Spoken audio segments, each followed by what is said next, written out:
Every pickup truck owner has stories to tell, and my story includes 2 pickup trucks that I owned over the last 27 years. Now that's a long time for just 2 trucks, and I think that's why my story might be a little bit different. So let me share what life's been like with these 2 trucks, what it's meant to my family and I, and especially the kind of work that these trucks have made possible. My truck career began in March 1986. I was 23 years old then, and I'd just spent $500 on a 1968 F-150. Even though this truck was 18 years old, it only needed a brake job to certify.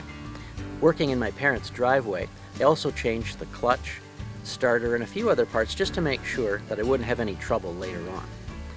I wanted to make this truck the centerpiece of my life's work, and it was with me and a great helper for the next 12 hard years of labor.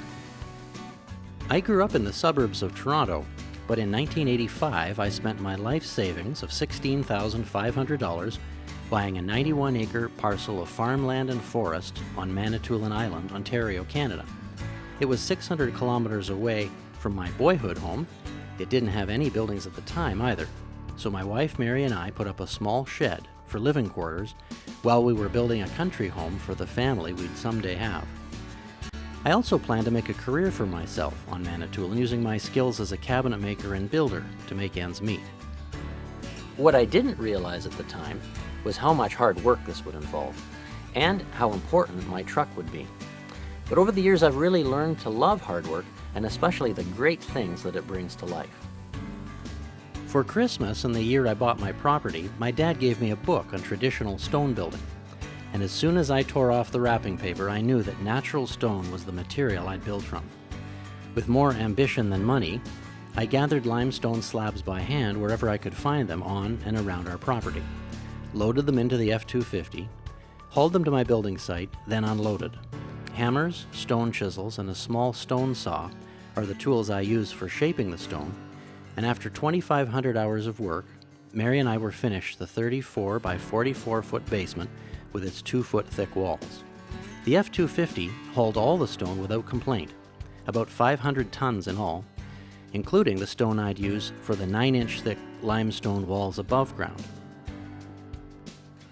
The F-250 was 30 years old when a neighbor's truck died, and he didn't have the money to replace it, so I gave him my old truck as a gift.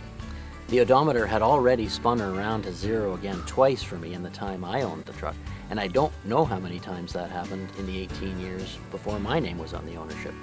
But even though it was a 30-year-old truck with lots of miles on it, it was still as reliable as the day I put my own plates on it, back in '86.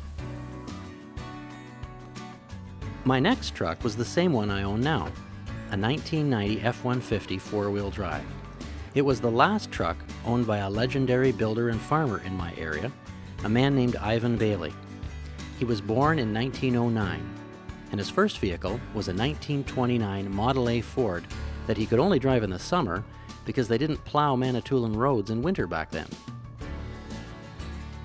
For the last couple of decades of his life, Ivan always bought a new red F-150 every 2 years. I managed to buy his last truck after he died, and I plan to keep it running for as long as I'm driving. I want to keep something of his memory alive, though this truck isn't a showpiece. It's my one and only work truck. I use it in the bush for hauling firewood out and materials in to various backwoods building jobs, and this truck is indispensable for maintaining the 2 miles of cedar rail fence on my cattle pasture. Though the truck does make it down to the city sometimes too.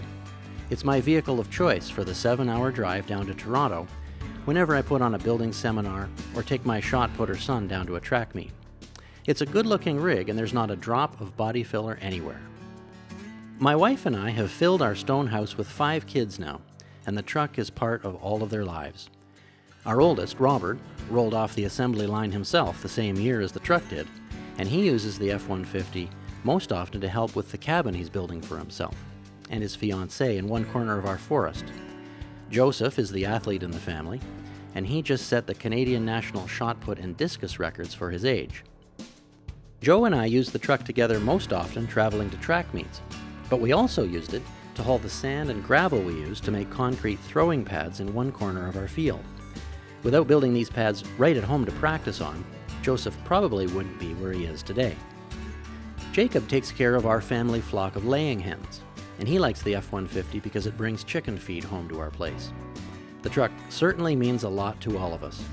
My oldest daughter, Catherine, even asked me to drive her to her wedding this past July in the truck. That was the most important run I've ever made in our F-150, and it's the kind of thing that's made our truck more than just a working member of the family. Lucky for me, I've got one more chance to drive a young lady to her wedding in the truck someday. Ellie joined our family from South Africa in 2008, and out of all of our kids, she might just love the truck most of all.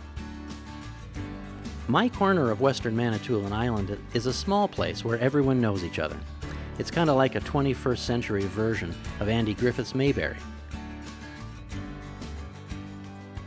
Every brand of truck has its followers, and most of us have some pretty strong feelings about the trucks we drive. After 27 good years with my two Fords, I've got nothing but great memories about what we've accomplished together and the work we've done. And really, isn't that what owning a truck is all about?